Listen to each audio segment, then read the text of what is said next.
guys. Hello, every single person who's tuned in, wherever you're tuned in, near and far. Welcome to another Cacoa show with yours truly, Jael Joseph. I'm so happy to be joining you guys here. Oh my God, it's 2020. Happy New Year. Those of you who celebrate the New Year, most people I think celebrate the New Year in every culture. I have quite a vast audience, so I'd like to make sure that I include every single community. But thank you so very much to every single one of you who have supported. I want to wish you a happy New Year. Whatever you wish for the new year. I know some people make resolutions when the year starts, or before the year ends, or into the new year. Whatever your resolution was, I hope that you get to fulfill it. I personally don't do resolutions. I just roll with the flow. I'm one of those kinds of gals. I just roll with the flow. So I just wish, whatever you want for yourself this year, that you work hard and that you achieve it. It's a good 2020 start for most of us. It was for me. I celebrated 2020 in Dominica, and that was a lot of fun. And back in Canada now, and ready to roll for another Cacoa show. Okay, let's get everything out of the way. You're going to see this ring on my finger. I'm not engaged. It's just a ring. So before anybody starts, somebody already asked me about that when I was talking to them about a week ago. So let's just get it out there so that everybody knows I'm not engaged. That's the only finger the ring could have fit on. So I just put it on that finger. All right? So we move that out of the way. We have an exciting show for you. I just want to, before further ado, thank my sponsors. This show is sponsored by Digicel, of course, extraordinary network, 30 countries. Those of you on the Digicel app, you can actually get to see this live. So if you're on the go, you can download and watch the show. If not, you can always go back. Other shows are always posted there, so you can always check that out. I want to shout out the Digicel fam, especially the family in Dominica. Big up to you. Big up to the rest out there in the Caribbean, especially Fabio and the gang out there in St. Lucia. Thank you so very much for all the support that you guys have given me thus far. I really and truly appreciate it. And if you have not, or if you're on any other network, the best network to be on is on Digicel. FYI. Moving along, I'm just letting you know. Also want to say thanks to Easy Barrels. That is your shipping barrel of choice. So if you're out there in New York or in North America and you ship barrels to the Caribbean, make sure you're using Easy Barrels. They're affordable. I will put all the details in the link for you so you can get to connect with them and get your barrels shipped, whether you ship into Dominica or anywhere else in the Caribbean. They do quite a few places, so you could check them out. Okay. Whew. I had a little bit of wine before I started, so I'm feeling kind of hot. Keeping it 100, I'm feeling kind of hot. But we have an exciting show for you. I always like to start off my show about, how I met my guests, or how I know my guests, or how I ran into my guests. Actually, I'm not normally one to go on people's Facebook page. It's just not something that I do usually because I'm so extremely busy. But I recently fell on a post. I knew of this young lady. I had seen stuff about her in the past, but never dwelled on it. But I saw this post, it must have been a month or two ago, and it was by Jessica Ricketts. So if you're locked in, Jessica, big up to yourself. She actually had just received the shipment of skincare product, and it was by this person who's coming on the show. So I was like, oh, I didn't know she did skincare. So of course, being the nosy esthetician I am, because I'm an esthetician first before everything else, I'm like, you know what? Let me go see what's up. So I started doing a little research and whatever, because you want to support your local people, or at least your Caribbean people. Two, you want to support your Black ladies, holler. You want to make sure that you're supporting your black queens. And 3, you want to make sure your skin looking on flick. So I wanted to check her out and see what her products are about and what she's on. I'm like, while I was, it was probably about 1 o'clock in the morning.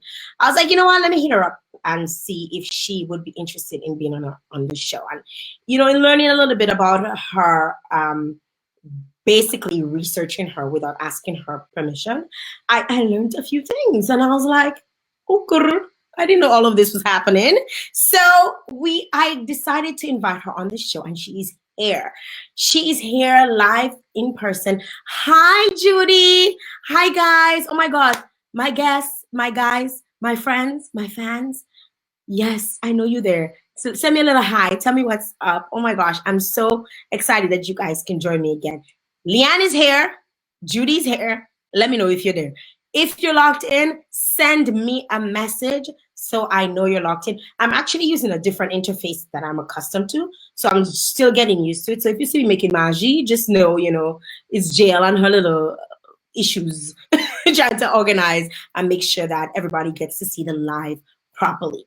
So without further ado, I want to welcome my guest. She's presently in Shanghai, where she calls home now, and she's going to be joining me live in just a few seconds. Oh, hi, Colin. Colin says she loved the ring. Colin, make sure you rewind on the live, because I did say I'm not engaged. Okay, you see, I know them kind of things would have happened. I should have put a disclaimer. I am not engaged. Thanks, Colin. Big up yourselves. Big up all of you who are tuned in. Without further ado, let me welcome my guest to the live. Say good day to Leanne. Hi, Leanne. How are you? I'm Bliss. How are you? I'm doing great. It's so good to have you here on the show. Firsties, there's a lot of firsties happening, right? I know. Thank you for having me and everyone that's tuned in right now. Thank you so very much for joining us. We have a few folks coming on, and I like to give them some time for them to come on and say their highs and their hellos and let me know where they're locked in from. But you are here with us, first podcast for 2020 for you, right? Yes, I'm really excited. You look more nervous. You nervous? I am a little nervous, but Why? it just happens. It's me. It just happens. I still get some nerves and butterflies when I get on stage right before. So really, I would have never in a million years think that. There's a lot that goes on behind the scenes. You seem like one of those folks that you just like, oh, I can do anything, like nothing's nothing. I do have that energy, but I'm still a little human, Okay, I always start off my show, getting a little background on who my guest is, and I like to let my guests introduce themselves and let folks know who they are, and just who are you? Like when people ask, who are you? Who would you like them to know you are?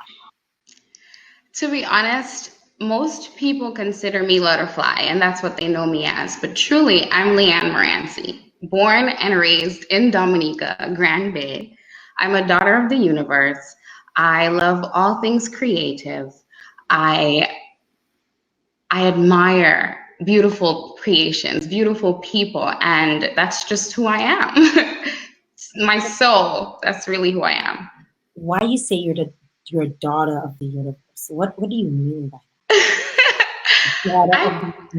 Well, we're all given certain gifts, and I just believe that with my intuition, I've been able to just tap into those gifts from a young age. And I consider myself a light worker, a starlight, someone who gives inspiration to others. So that's what I mean. We're gonna get into that a little bit. About that starlight qualities that all that starlightness that you possess. You grew up in Grand Bay. Tell us a little bit about your childhood moments in Grand Bay. My childhood moments in Grand Bay was beautiful. I did have interesting experiences though. So my childhood wasn't just butterflies and fairies, but I did enjoy a lot of the community and the family traditions that we did in Granby. And my family is Morancie family, and my mom's side is Jules. So different dynamics, but we came together and it was a beautiful experience. So I didn't go to school in Grand Bay, so most of my childhood days were really in town in Roseau. Like So most people from the country tend to go to town. But it's funny that you say that because some people would actually travel far. Was that one of the things that happened to you where you had to travel to school, or was it just you lived in Roseau? no, and it started very, very young, going to Goodwill Primary School at first, and I really had to take the bus and go all the way down. And like when you're a child and your dad, my father was a cameraman for Marpin, for the television company. So he's out in the field and my mom is working. So it was literally when I say like a child in the community and the community raises the child, it was that experience. So you have the bus driver making sure you get to one stop and then making sure you get to school because you're so young. I did have to travel a long time. And then towards, I think about third or fourth grade, I went to convent prep. And I lived in town at the time, so that was a better commute. But it was experience. It was an experience.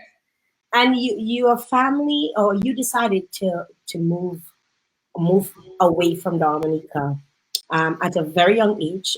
Tell us a little bit about when that move actually happened and what inspired that move. For me, in my perspective, I was going through a terrible time in my childhood where, sorry to get a little dark, but it's my truth. And I was experiencing a lot of terrible things in the home. So I've been sexually molested and those type of things. So I was experiencing that in the home that I was in at the time. And in my perspective, I just wanted to get out of Dominica. At the time, I wanted my situation to change. It just so happened that my aunt said that I was going, and I used to travel to, every summer. My parents made sure that I got to experience different parts of the Caribbean. But this time, my aunt said I was going to Houston on vacation to visit my dad.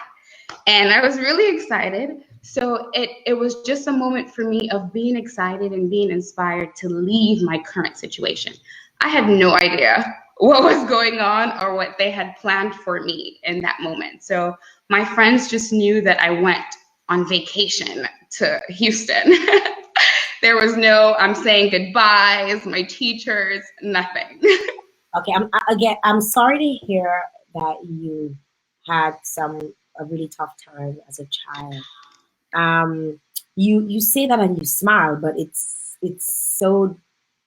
must have been so difficult for you. It was difficult. I can smile now because I've healed from it. And, that basically inspired my whole entire movement of, first love yourself. But it was terrible. And that healing process is still going on. It's an everyday thing. And I'm sorry to just put it out there, but it's something, it's part of me. As much as it's part of you, it's good to know that you can heal from it.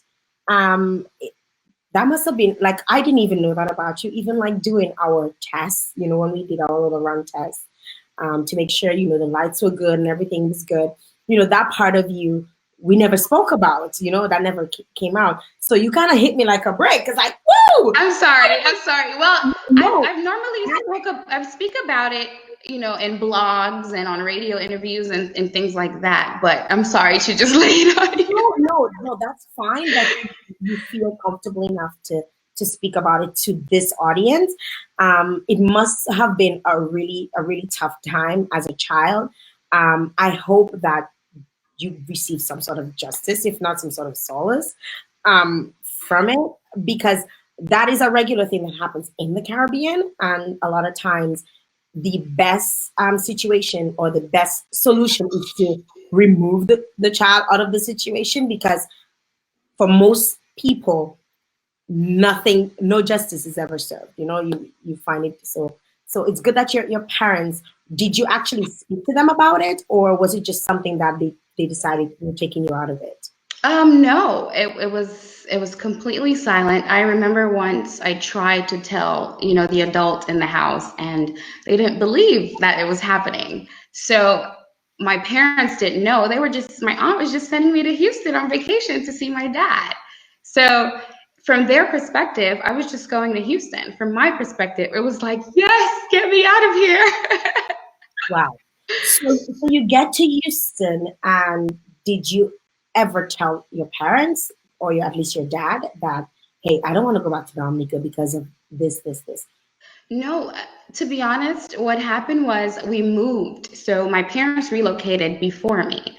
I Mhm. was just, as a child, they don't really explain these type of things. And so we moved to Houston, and I was enrolled in school, and, I started my whole entire journey in Houston. But I told my parents when I turned 18, when I felt that I was an adult, and I told my parents. And so it was an interesting time, but I did. How did they receive the information? First, I told my stepmother, but my father, hopefully he isn't watching this right now. I've had to calm my dad down through a lot of those experiences. Let's just say that. But my stepmom, she's really, really supportive. And she is actually a teacher of Goodwill Secondary School. So it was a great experience for me overall. Okay. So you tell your family that that happened. Did you seek therapy? Like, what happened? Well, I did experience like some anger management classes and those type of things. It was tough. It was tough, but I went through the process, the speech therapy, anger management. I basically healed myself, just from finding the information out there and knowing how to, I guess, work on emotional hygiene. So that helped me. I did that for myself. I took that initiative as well. Wow.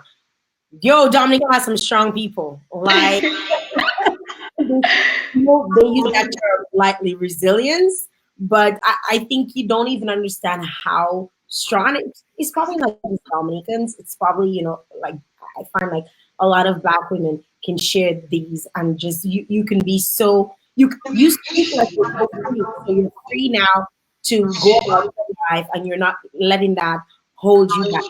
And you have definitely achieved a lot. So kudos to you for taking charge of your life, because somebody tried to mess around with it. Not let that put you down. So I wanna give you 10 thumbs up.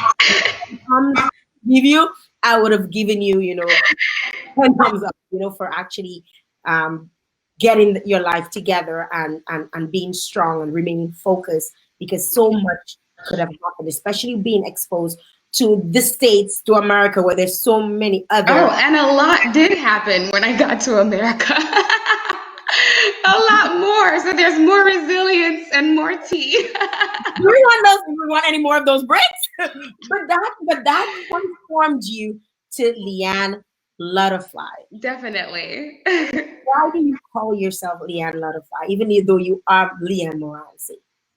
I first it started as a child loving butterflies. I was always obsessed with butterflies, in Dominica, loving butterflies. Everywhere you went to the gardens, you'd find butterflies. And growing up, I kind of received some inspiration from them because they're always floating, beautiful, just going about light energy. Whenever you see a butterfly, you don't frown. Like you may not, there are people who may not recognize as a butterfly, but once you see a butterfly, you recognize the beauty.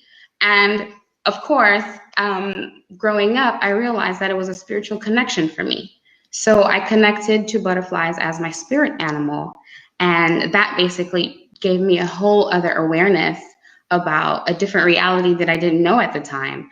And through pageantry, First Love Yourself became my platform. So my Mhm. platform in pageantry was youth empowerment and development through the fine arts. First Love Yourself. And when Chelsea Williams and I started the Stay Golden campaign, it was only right that Lutter first love yourself, Lutterfly. So it was like a play on words type of thing, but it was really what gave me that, go ahead and that empowerment from inside to move forward and started on my self-love journey. So Lutterfly became a thing. While I was in Houston, I used to dance on the Caribbean scene. So Lutterfly was also my nickname there. So that name it's just been my life. I've crafted it into what my business is today. Wow, that is beautiful. It sounds very light, like like feathery, like you're floating, like a lot of fun. Yes, like pixie dust. Yes, it does. Kudos to you, and branding yourself along with your spirit animal, because everything seems to just embody each other. Like it just becomes whole. You speak about pageantry. You have been in quite a few pageants. What made you want to put yourself out there? Because normally, when people have been through some trauma in life, they become reclusive. You've decided to pretty much expose yourself. What made you want to go into pageantry? Why did you choose pageantry?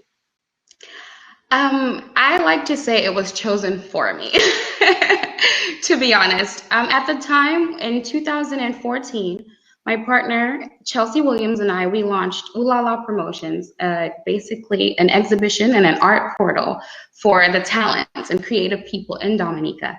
And at the time, Houston was having a Miss Caribbean Houston pageant, and someone referred me to that system. And Chelsea Williams and her aunt, Andrea is it Joseph? Andrea Joseph. I'm sorry if I got that wrong. But Andrea was amazing. They basically helped me and pushed me towards, doing the pageant. And I realized that it was an opportunity for exposure for the people that I love. I'm in the entertainment business. I'm in all the communications, the arts, poetry, everything creative, music. So it was an opportunity to have promotion and exposure for that group of people in Dominica. And that became my platform and the whole Stay Golden campaign.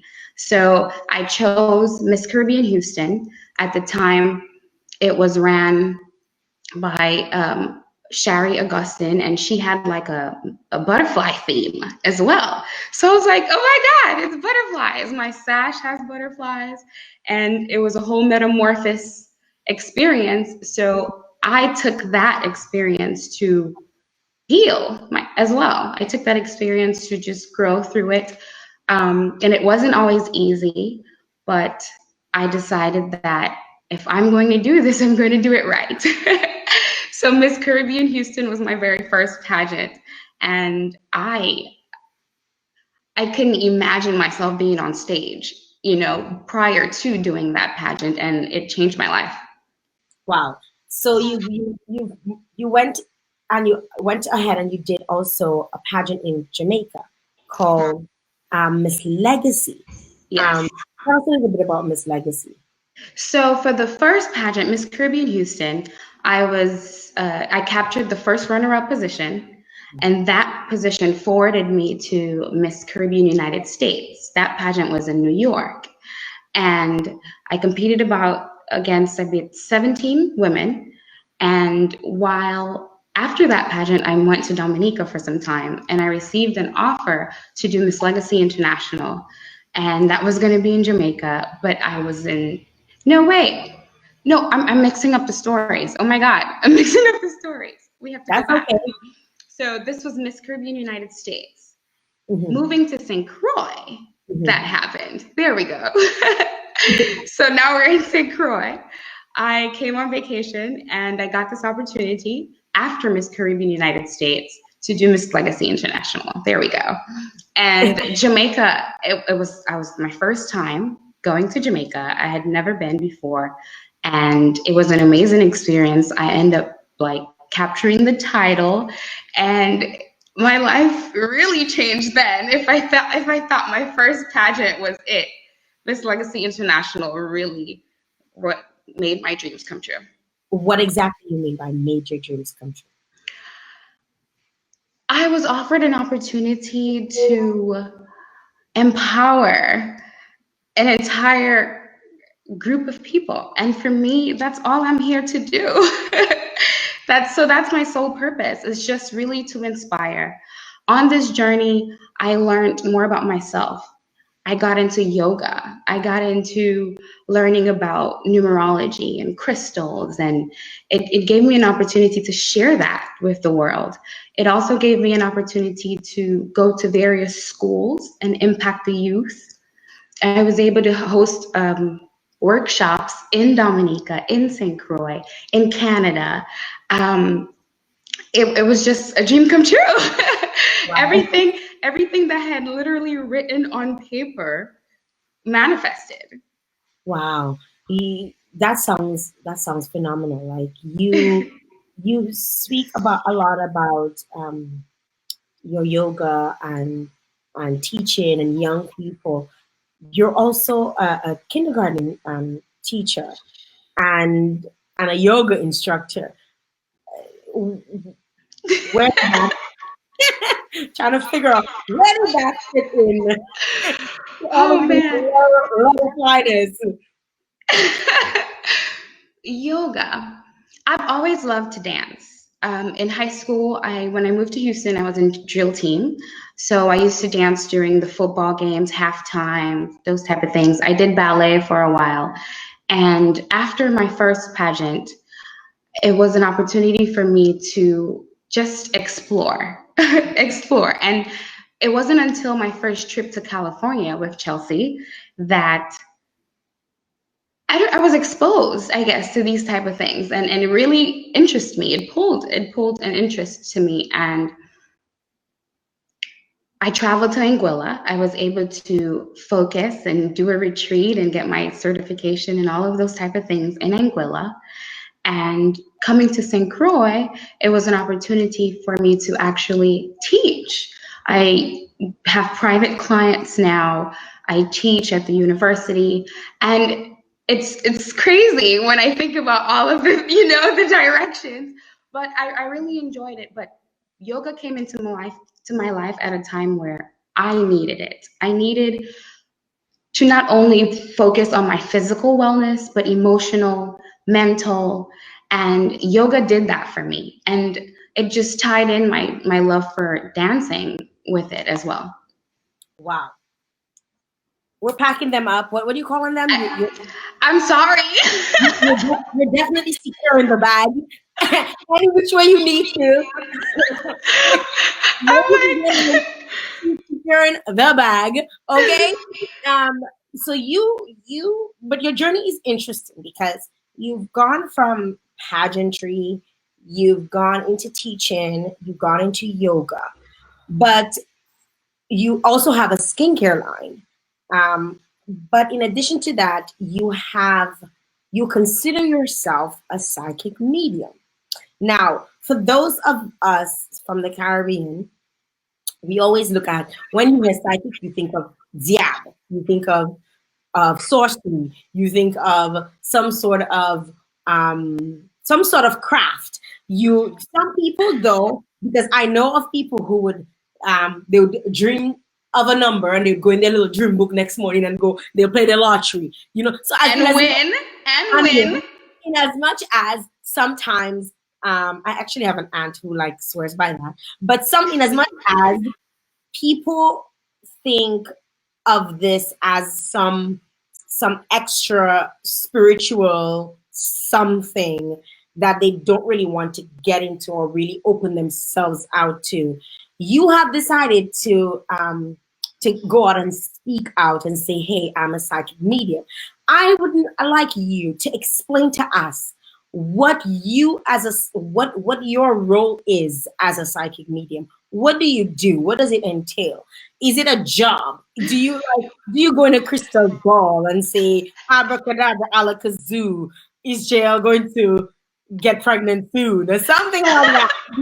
I want you to explain to us. I'm going to be very ignorant, because in as much as we we don't, sometimes we just don't understand certain things, and we put our assumptions based on what somebody might have told us, something we might have read and whatever. But I want you to explain to us, what is your role as a psychic medium? I'm not sure how to answer what's my role as a psychic medium, but I can say what feels true to me because we all have different gifts. And I can resonate with some of the things that other psychic mediums do, but we all, even you, Jay, we all have different gifts. So for me, I'm an empath, and in so many ways of that word, and I receive. You say you're an empath. Empath, EMPATH. Okay. So what does that mean? It's basically you're highly sensitive. That's the moral of it. But it's you can be different types. There are different types. Let's say so. There's clairvoyant, clairaudient. Those type of things are people who see more than others, see through different realms. You can also be auditory, so you can hear certain things. Some people feel more, so it's literally the thing where you can touch it and visions come through of what that thing experienced before. So it goes deep. So it depends on the individual. For me, I am all of those things, and I'm working on auditory. So when you're all of those things and you're working on, you just said that some people are certain things and some people are not. So How do you? I believe we're all born with certain gifts. We're all given certain gifts from the universe. That's why we're here. We're here to share our gifts. So if you are if you're more of an intuitive person, you can basically work on these experiences. So every time you do have an encounter, instead of it being like, whoa, this is weird, you're actually open to it, and you start, receiving it and being calm in the experience. So you start to be more receptive to that type of reality. So as an empath, if you are clairvoyant and you're able to see certain things like in your dreams, or you can see entities and those type of things, that's your special gift. If you're auditory, you can hear voices. You can telepathically, like I can literally listen to your thoughts telepathically if you're auditory. If you are someone who feels more and you're more sensitive in that way, you can actually feel everything that's going on a specific land, in a country, in an island. So that's what I mean by all of those things. Some people don't like call that being crazy. Yeah. Right? I've heard it. I mean, we're keeping it 100. Some people might say, Leanne, who fall? Oui, mo sabe. Mo sabe. Right? How did you realize that you were these things, or you had these gifts? These things like this was always happening to me. As a child, I would have these interesting dreams. There were recurring dreams for a specific time. I would literally have an experience to where I see something happened and I'm talking to the person and they're like, but you never told me that. You never shared this with me. But I'm speaking as if it already happened. So it's because I've already received it and it plays. And my gift for me, it's like I actually see it. So I have that sight and I actually see it play out. So it is really interesting. But I started paying attention after my first trip to California. And I started researching, okay, what are these things? What is really happening to me? Why did you only wait till you got to California? What about California made it resonate with you, made you say, okay, I need to check this? I've pinpoint it to the detail. I think I had a tower moment right before that California trip. A lot of like terrible things was happening to me in Houston. I've experienced homelessness. I broke my ankle. It was just, I had a tower moment. I was in a dark place And California was, hey, Chelsea, I'm buying 2 tickets and we're going. I'm just buying 2 tickets and we're going. And I just felt the need to. And I went out on faith. I really went out on faith, and I went out to California, and it was just Chelsea and I. And during that time where we stayed at a hostel, and there was a woman, and she used to pray. She was praying in Latin, and there was a guy from Holland and Cape Verde and Brazil. It was just an interesting experience, and it was my birthday. And that was my first reading that I've ever received, and it was so accurate. I'm like, whoa. And then, you know, she wanted she wanted like specifics on Dominica and where I was born and the time. And it was so accurate that when I went to Houston, all of the things that happened after that just gave me a brand new awareness, and I took the initiative to go research. I did my research. And I looked into it, and I tried to figure out what was going on with me. And on my self-love journey, I got to know who I really am. And numerology was a beautiful experience for me too. So all of these things, I think, really, because I was open to it, the universe was like, here. Now, I've asked a lot of questions, and I probably sound like a skeptic, but I'm not. I actually believe that people have these gifts. Some people more than others. I don't like to say I specifically have a gift.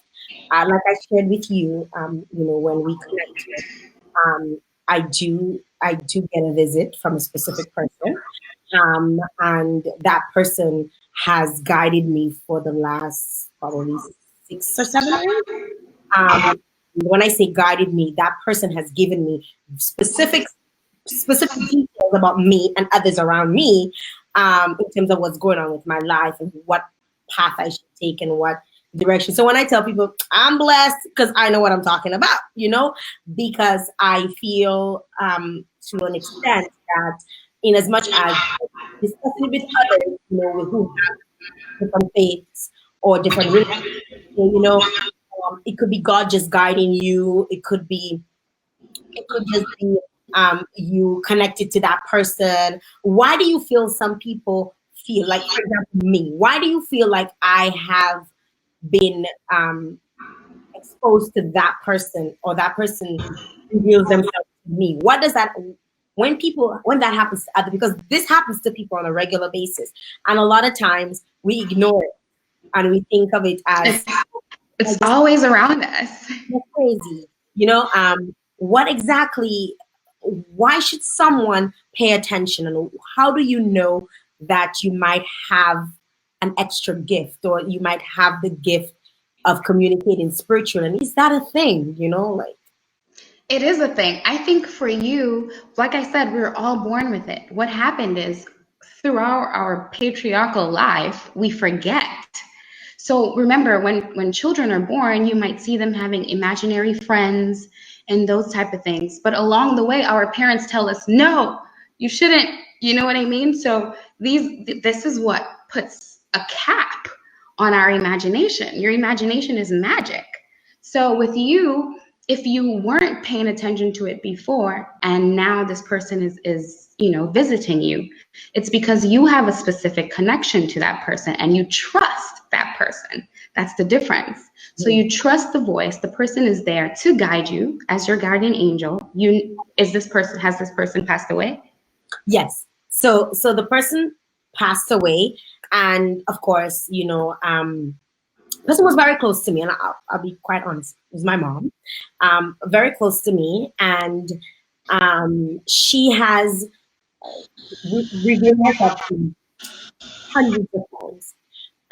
She's given me specific information in terms of what I should do.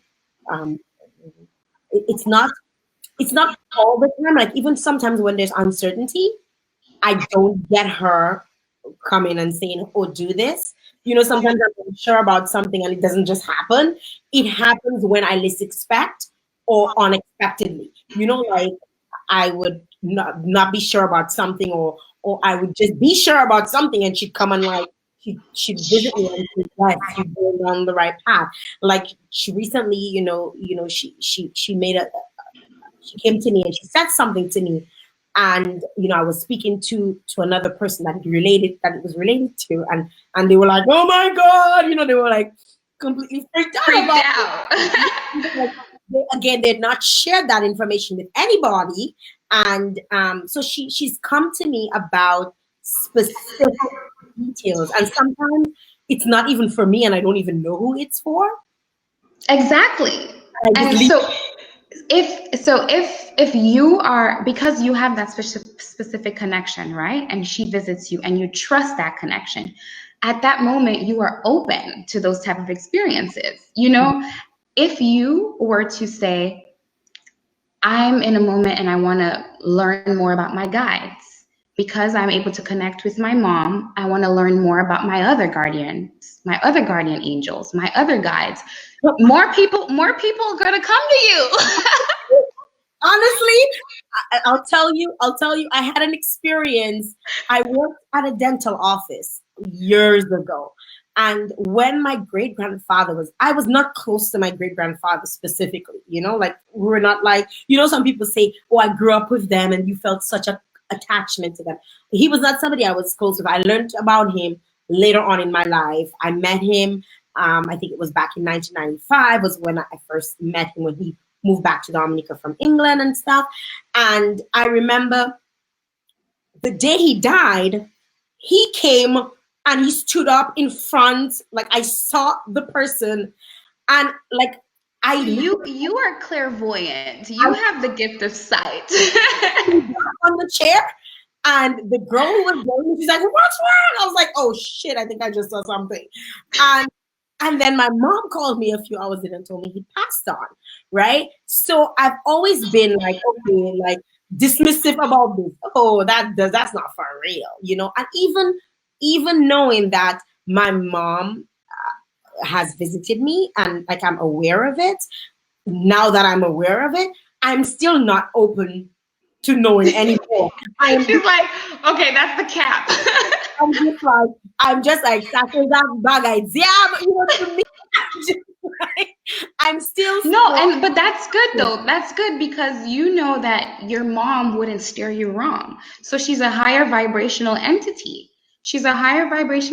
And you trust that because it has always led you to positive things, right? Mm-hmm. So some people, when they say it's bagay diaba and obia, it's because there are also low vibrational entities.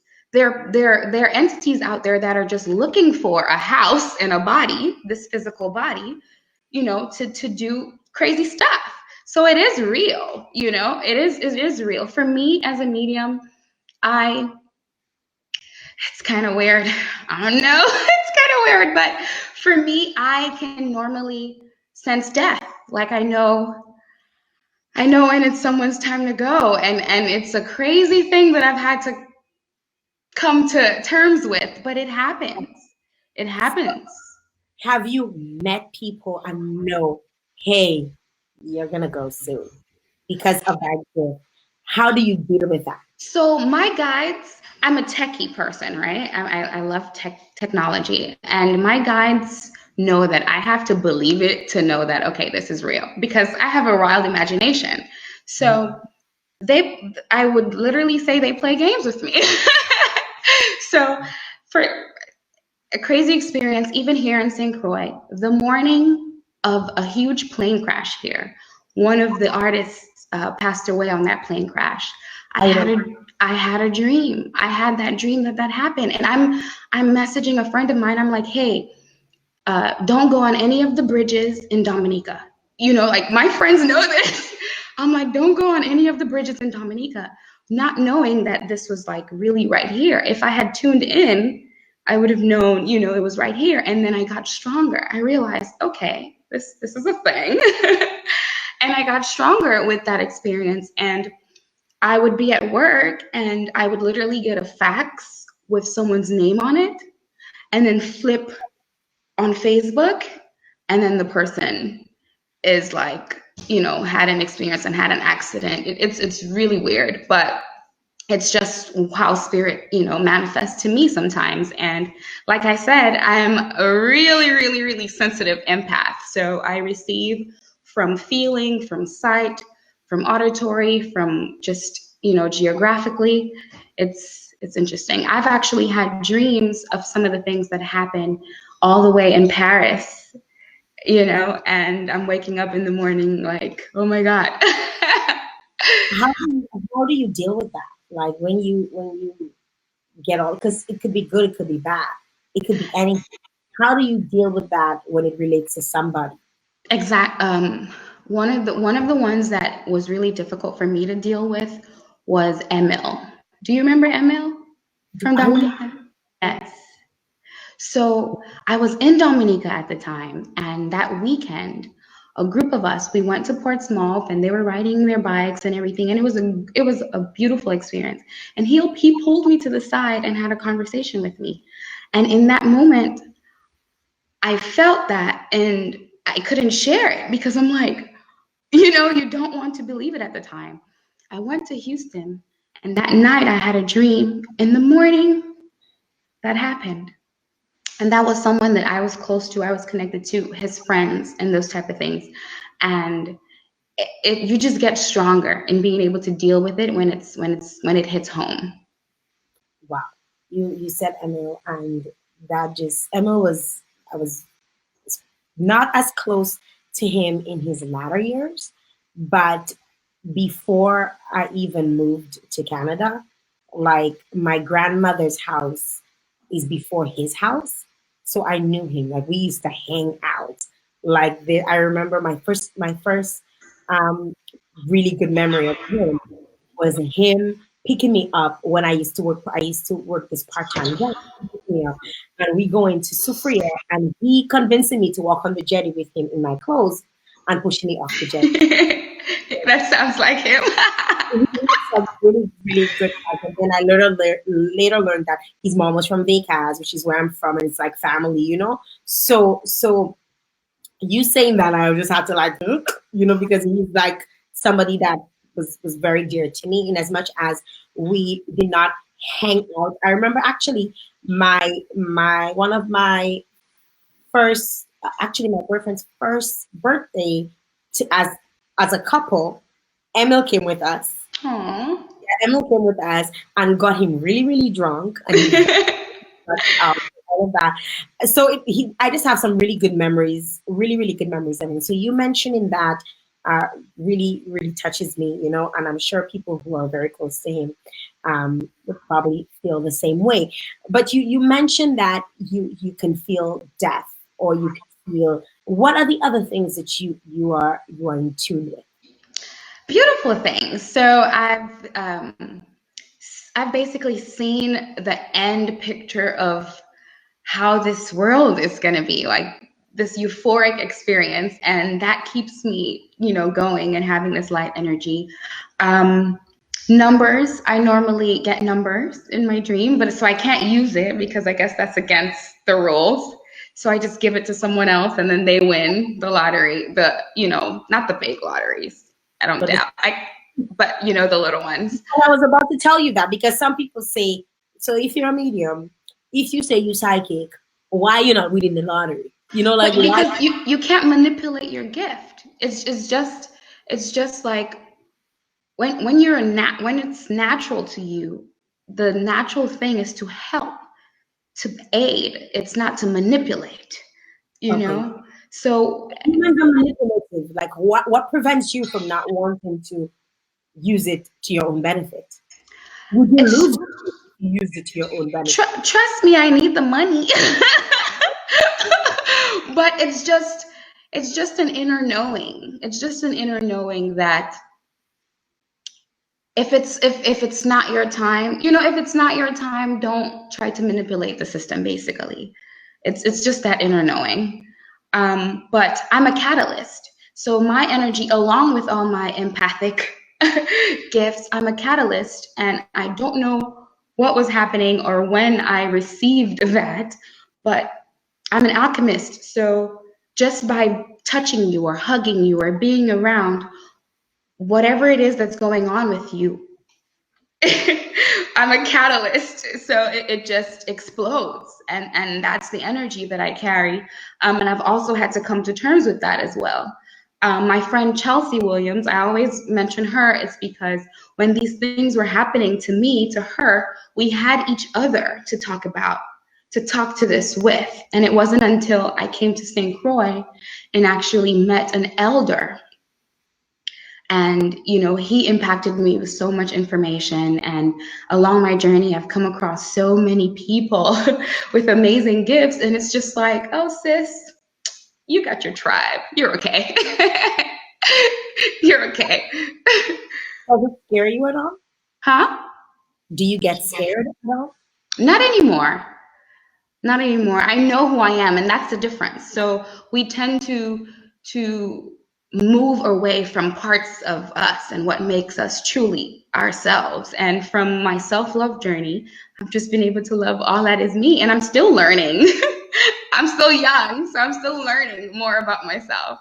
Guys, if you have any questions for Leanne, that was the time to shoot those questions. I see a few people have come on the line.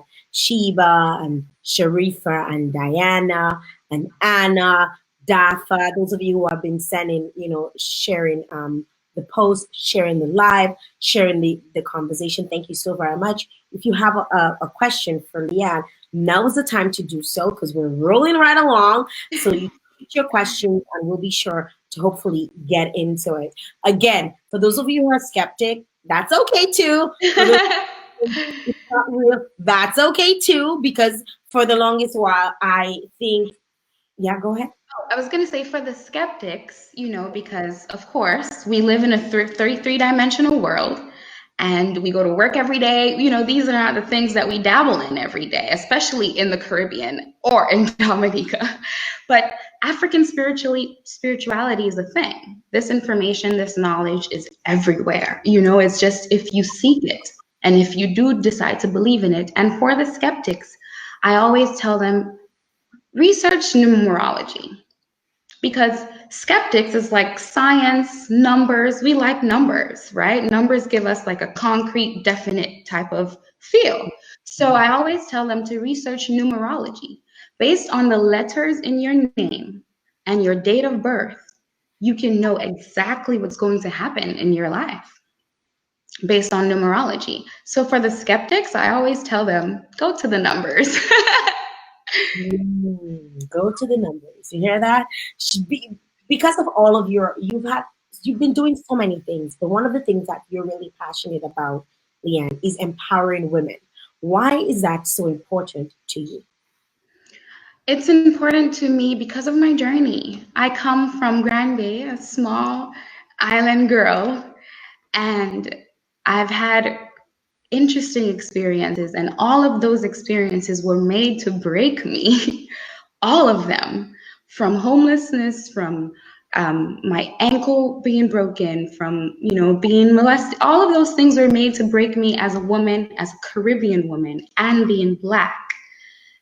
All of that. And if I could have healed myself and took myself out of that, I want every other woman, every young girl, to know that. And that has just been my dream, my legacy. And that's basically it. I choose to empower women because I too was in a place where I didn't want to go forward. I had moments where I wanted to end my life. And if I am still here being a butterfly with a smile, and through self-love, I've healed and still experiencing peace on my journey, I think other women should too. And that inspired me. Any plans of settling down, getting married, having kids, having a baby, whatever? I know, right? Because age. You're getting old, girl. Like they said, that clock is ticking. Tick tock.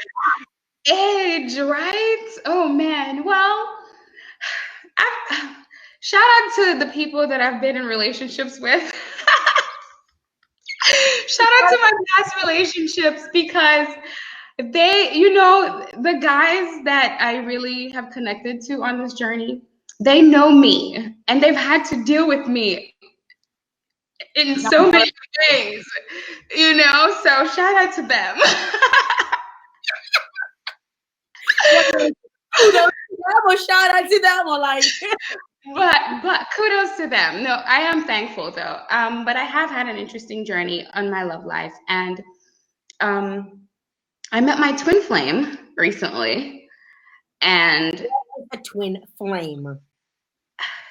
the exact mirror of your soul. Really? And how does one get to that? How do you recognize that? How would you know that that's a thing? So if you think being psychic is like taboo, throw out the twin flame thing. So most people wouldn't never believe the twin flame thing, you know? But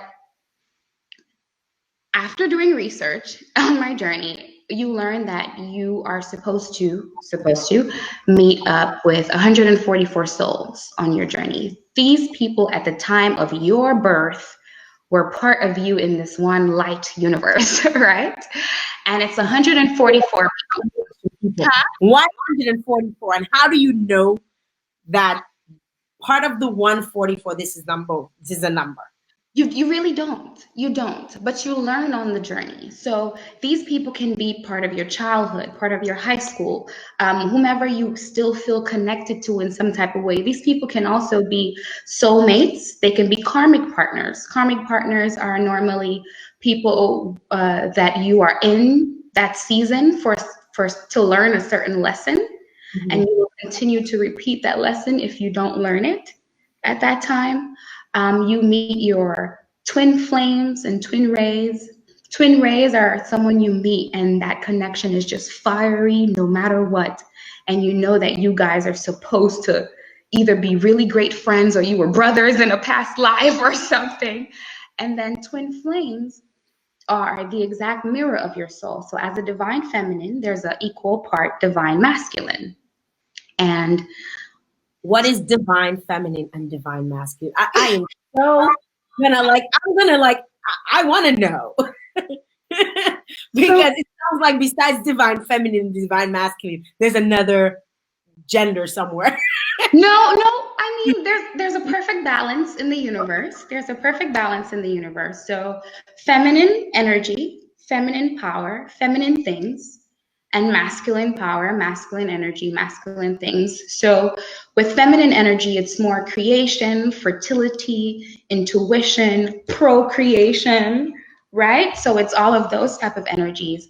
With masculine energy, it's stability, protection, provision, those type of energies. So when I say divine feminine is how you identify as a woman, as a goddess, which you are. And divine feminine is divine masculine is how you identify as a male, as a king, you know, as your birthright, that type of thing. Okay, so you said you met your twin flame. So you met the person who mirrors your soul. And yes. How do you know that is that person that mirrors your soul? For me, I felt like I'm normally just dropped on stork services, and I've had interesting flames, all of them. So there's been situations where I'm like, okay, are you not? And I was a skeptic myself until it got to the point of a birthmark. It got all the way from me believing this connection. But twin flames, you don't have to be romantic with your twin flame. You can choose to go on your journey, you know, romantically and get married and do all that beautiful things. But you can also just, you know, understand that if you do get to meet your twin flame in this world, that you are supposed to be the exact mirror for what the world can be, a perfect balance of divine feminine energies and divine masculine energies. But for me, it went all the way to realizing the specific details of our birthmarks. So you guys have the same birthmark? Not the same, but the opposite. So it's the same shape, but where I have indentations, he has protrusions. Oh, wow. Mm-hmm. Wow. And how did you guys determine? Did he also agree with you, or was it just like you being your intuitive self say, "Oh my God, I think you might be my twin flame"? Well, to be honest, I at the time, because guys are crazy, and in my line of work, guys are always, throwing themselves at you, and I didn't believe it at the time, but he felt that there was something special with the connection. He felt that, and I was just being more open to it at the time. I had just left a really long-term, awesome relationship. And it was just so crazy that I had to leave from that relationship to meet him. And, we didn't have to go like the romantic route. We didn't have to do that. But he knew, and I was open to the experience, and I started asking questions. So I started asking my guides. I started reading up on him, doing up on my own readings. And then he agrees. He's connected. We're telepathic. Like, I can literally shoot him a message from my mind to across the room. And you can probably feel those things in your relationship if you're connected, to your partner like that, telepathically. But there are many people that I am connected to that way. So it's not just him. I have quite a few flames. Well, look at you. But no one in the way that we are connected. That's how Okay. I knew that he was my twin flame. Okay. So this song is confusing. I'm so sorry. Your audience. So you felt that you've met your twin flame, and does that mean that there's going to be a romantic connection and you plan on settling down and possibly having little ones? Or are you just gonna continue to be a butterfly? I want to have twins. So I have to settle down with a king. Why specifically twins? I don't know. I've been asking for twins since I was a child, and I believe in one pregnancy. So one pregnancy, two children. It's a win-win. She's like, well, go for it, Leanne. Go for it. One pregnancy, two babies, two beautiful babies, one pregnancy. And do you think that is possible with you just because you just want it, that you're gonna get it? Is that something that you feel spiritually, or do you feel that This could just be one of the things that I want, that I really want, but I normally get what I really want because I work towards it. But I do have twins in my family. Mhm. It runs in my family, and hopefully the universe is just like, here, you've been so great to other humans on Earth. Here. What are the plans for the future for Leanne?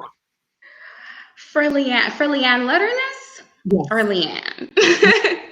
first. Let's go Leanne first. My skincare line. I truly want to continue to focus on that.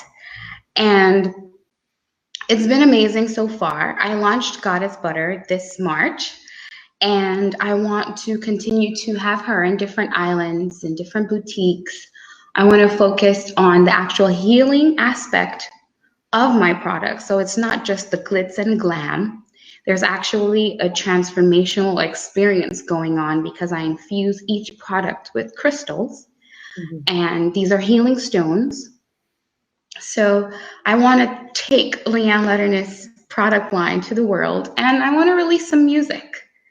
That's what I want to do. Look at that. How do you find time to balance all of that? I think I've dabbled in a lot, but I've never really touched on music, and it's been my life. I've been, involved in the music industry for a while, but I personally haven't let out any music. And When you say involved, what do you mean? Like involved? dance. You said you've been involved in music for a while. Well, for promotional wise. So I've done a lot of promotions. I've done artist management down to picking out artworks for covers, listening to music, whether it's mixed and mastered. I've made connections to certain people on, through pageantry, that was really my platform, being that connector, the person to literally be a platform and a network portal for the Caribbean. And I've just worked behind the scenes a lot in the music industry. It's my passion. And I think it started when I was really young, and my dad used to take me to all of the World Creole Music Festivals. Mm-hmm. Really, really young, and I would be in the Marpin booth. So it's just been part of my life, and I haven't dabbled in music myself. Mm-hmm. So I think it's just only right. It's 2020. Wow, you sound like you have a lot of things planned for your life. My eyes are tearing up. Sorry, guys. Because when I'm in front of lights, I need to wear my glasses. We spoke about that earlier on, but I was just dead set. I'm like, I am not wearing glasses today. But because of that, my eyes have been turning red. I've been trying all which way to like try and get it to clear up, but it seemed like it's just getting worse and worse. It really is. It's an honor to actually speak with you because, things that people. It's an honor to speak with you. Thank you. Things that people have thought in the past were so out of this world, were so crazy. People have slowly now started to tune themselves or look for other avenues or look to other avenues. Some people, have stared the case of religion. Some people have said, "Oh, I'm not religious, I'm spiritual." Some people said, "I don't believe in either of them, I'm an atheist." People have changed over time. People have decided to adapt to so many different things that normally being raised in the Caribbean, in an island, in Dominica. Would not be the normal thing to do. It would be considered, for lack of a better word, abnormal, aka crazy. So many different things. People would perceive this as. You have pretty much. I don't want to say you've opened yourself up, but you've let yourself absorb so much information and also exchange so much information with others, and you seem to be on your path, and you seem to be living a life that, for one, is not harming anyone. It seems to be enlightening quite a few people. Because I see people post about you, I see people make mention about you in various avenues. As much as I spend a lot of time on the web, researching people, one as a journalist, two just as somebody that just knows it. So it seems to be benefiting and putting out information or putting out things that are positive. And that is what people can appreciate, So in as much as we've not been able to come to terms with the psychic medium aspect of things, because we might think, I don't know about that psychic medium thing. But I love the fact that you are open to explaining all of these. And I hope that the guests or the people who are viewing they're actually receptive and they actually understand. And if you're interested, of course, you can always look her up. Her social handles are above or below, depends on what you're looking at. You can always reach out to her if you're interested in knowing more. Definitely. If you're skeptic, like you said, go to numbers one, but you could also do your own personal research. And if it's something that is not for you, it's not for you. But just because it's not for you doesn't mean you should knock down what has been quite fulfilling to another, right? I'll go to the to the chat, because some people were saying some things. Sheba says, "Hi, babe." I guess Sheba knows you. So there was Sheba on there. Dafa was saying hi. We had a few people. Somebody by the name of Pasu Dada says, "I have a story to share. Link." I think that person might be someone who would be interested in connecting with you. People were mostly sharing things like, the reactions were like, "Whoa," Forex Merrifield. I guess something you said resonated with her. Alroy Brady says, Amen. Looking for the questions, Okay. So Flored Merrifield says, evaluate Morancie, Baba. I don't know if that means anything to you. Oh, I think she's saying who my father is. Okay, okay. So he's affectionately known in Granby as Baba. Okay. All right. So you had a few people who were coming on and shouting you on. I think people were just more or less receptive and in tune and listening to the information as you presented it. And it was good information because a lot of times we are so like ignorant about certain things out there. One, we may not want to open up ourselves to it because we are fearful of what we may find, or we may are fearful of what we might not find. Um, and two, we're just somebody's saying, hey, Mel, Melinda, Melanda, Jules, hey, Carl, I'm doing great stuff. Love your growth, right? So these are your peeps, your Granby peeps are locked on.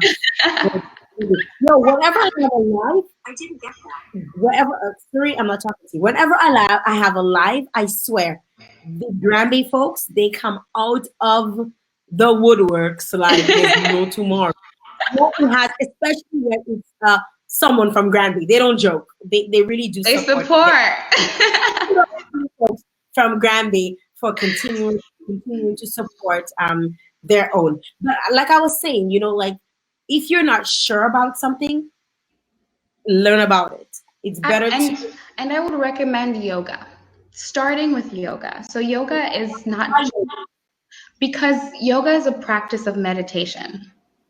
It's not only to get physical wellness, but you really get into a mind frame and a stillness to meditate. You learn about yourself. You become more receptive, more open. You have more compassion when you are on your self-love journey.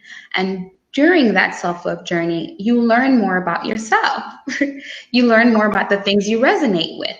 And if some of the things that I'm talking about today does not resonate with you on your journey, then I'm pretty sure that when you dive in, you will learn about yourself, and what makes you light up as a soul being. And yoga did that for me. So it started with meditation. It literally started with meditation. And Bob Marley says it.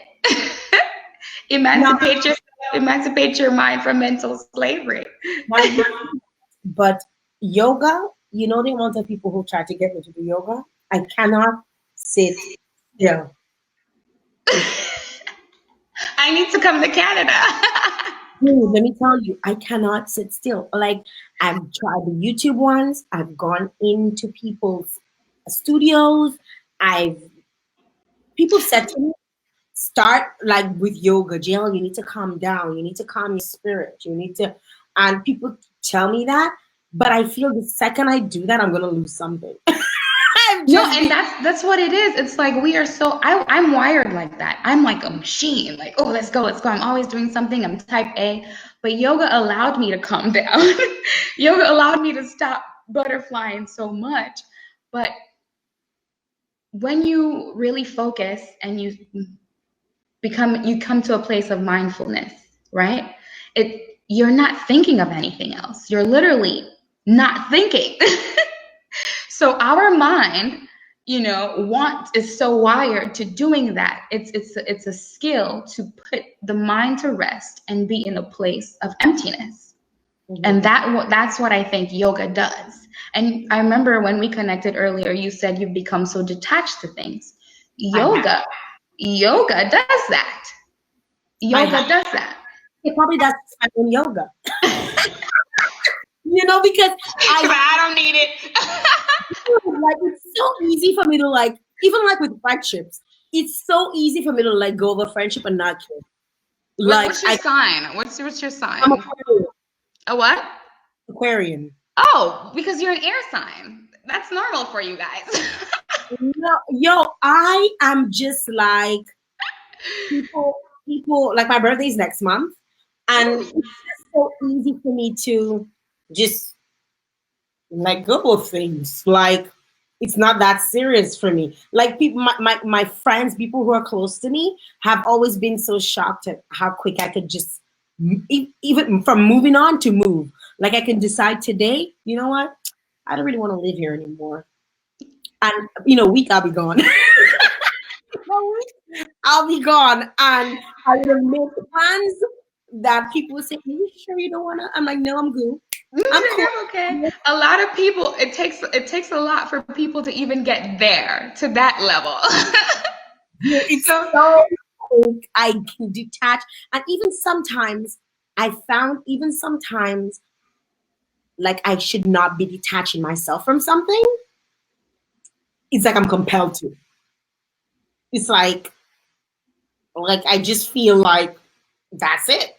Whether it's a thing, whether it's a person, it's so easy for me to. And I always say to people, I'm very bad at staying in touch. Like, don't take it. And it's not even that I'm bad at out of, staying in touch. It's out that of sight, out of mind. that's exactly what it is. That is exactly what it is. And as much as it's not a good thing for many reasons, in the sense of there are people that I really should stay in touch with. For a lot of reasons, people who helped you on your journey.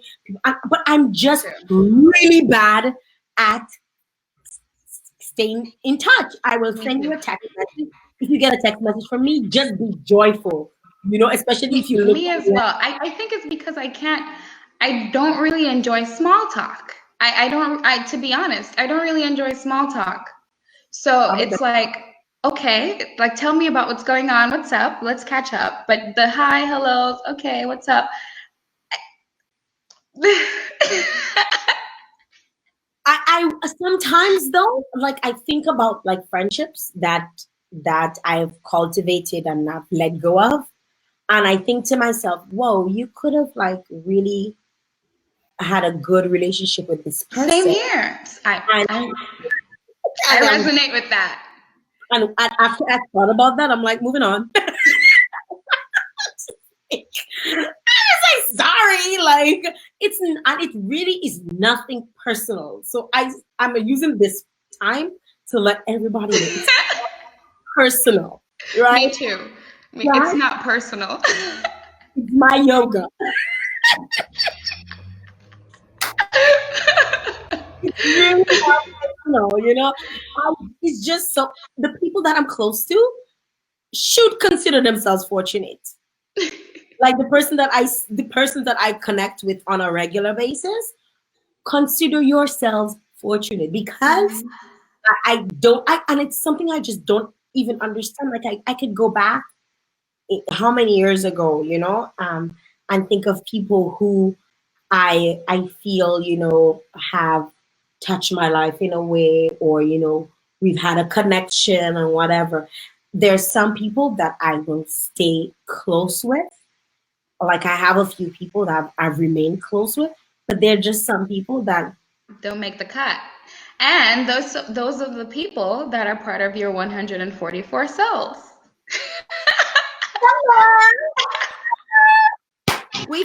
I'm gonna start counting those souls. I'm gonna start counting those souls because you have a point. You make a very valid point. Some are here for a season, some help you learn, some help you grow. Some of them it's really terrible, but that's when you get the most healing done. Yeah. I believe in the season, the reason, and all of that. Some are there for a reason. A lesson, I believe. I believe a in that. blessing. I definitely believe in that. But it's been a pleasure having you here with us on faculty. I want to wish you all the best in whatever you do. Hopefully, if you do touch Canada someday, we can connect. If you're in Dominica and I'm in Dominica, hopefully we can connect. I need to come. I need to come to Canada. I came in August of 2018. I did Caravana, so that was really beautiful. But I don't. Were you hanging out around Dominicans? No, I came. I went as Miss Legacy. I did the. I had wings in the parade. I had like pivoting wings. It was really beautiful. I'm sorry, my imagination. I'm really a butterfly at heart. So I was excited just to be fluttering around with my wings in Caravana. But I won't come when it's that cold though. I'm sorry. It's not that bad. You know, it's not that bad. Like right now, it's like centimeters of snow. How many centimeters of snow on the ground? You know, So what is the degree? What is the degree? let me tell you what it is. The snow, okay, but I can't be in a place where my face hurts. Okay, so right now it's 0 degrees. See? Upakatansa 0 degree. It's 0 degrees. 0. It's 0 degrees currently. I mean, I don't really, it's not that bad. Just want to short sleeve inside. Inside it's warm and you want to go outside, you bundle up. There's a lot of snow on the ground right now. So when I'm done this live, I'm going to go outside to shovel, which is what I don't like. I really don't like shoveling. I don't mind the cold, but I don't like to shovel snow. So I love Canada though. I think I've always wanted to move to Canada. Canada is a beautiful place. Beautiful place, beautiful people for the most part. Go ahead. I think Canada is designed for OCD type A people. Let me see those hands up. Yeah, I love Canada. I can live with it. I can live without it, but I love it, right? And for the most part, I mean, I enjoy the weather when it's cold, and when it's too cold for me, I dig out and I head to Dominic or I head to somewhere else, you know, and that's pretty much how it is. I know what to. I'm not stuck anywhere, or I don't feel like and I will never take on a job that I need to stick in a certain place, and I have to put in time off for me to go. No, because you've been butterflying yourself. I can't do that. So will you be traveling home for Carnival? Well, it's funny you said that because my very good friend just came on the live and she says, I am always here for you, Jay. See you in DA for Carnival 2020, but I will not be in DA. She's trying to get me to come down for Carnival 2020, but I will not. I will not be in Dominica for Carnival 2020, but I will be elsewhere. I will definitely be elsewhere around that time. Just not Dominica. It's been such a pleasure speaking with you, Leanne, and you know, I wish, like I say, for most of my guests who come on, that whatever your dreams, your aspirations, your wishes, whatever you want for your life, I hope that you get it. Not speaking from a point of, you know, just wanting the best for another human, but specifically wanting the best for another woman, especially a Black woman, right? And you know, we spoke earlier on about, you know, before we actually did the live, about being anxious and being Black. That is something that a conversation we have to continue offline. But as a Black woman, we carry so much with us that people normally look at all of the things that's happened to you. That not that it's not happening to other races, but we've been kept down for so long that when you can actually within yourself and say, hey, I can be a butterfly, I can do whatever I want, I can be wherever I want, I can do whatever I want with my life, and I can be successful at it. I want to tell you, keep doing what you're doing. You know, it keeps you healthy, it keeps you sane, and it doesn't affect anybody negatively. You're doing good, right? That's just how I see things. And I just want to wish you all the best. A really good 2020. You're my first guest for 2020. A lot of positive energies, you know, and I just wish you all the best this year with whatever your skincare line, with whatever you touch, may it become magical. You know, I want that for you as well. We're starting off really strong. Starting 2020 strong. Thanks again for talking with us. You know, thank you so very much for giving me your time. And again, all the best for 2020. All the best for eternity. And doing you. I do want to say that if you have a dream if there's anything that you want to get accomplished, write it down, put a date stamp on it, and work every day towards it until it manifests. First, love yourself and always stay golden. You guys hear that? Love yourself and always stay golden. Thanks to those of you who tuned in. I really, really appreciate. Look at that. Look at who just came on. Robert Tong. He says, "I have a dream too." What dream? Thank you so much for having me and everyone that's tuned in. Tomorrow, normally I don't have a show back to back. Tomorrow, got another show for you guys. Tune in tomorrow for another Cacoa Tea episode. Thanks again, guys. Love you all. Until next time. Goodbye.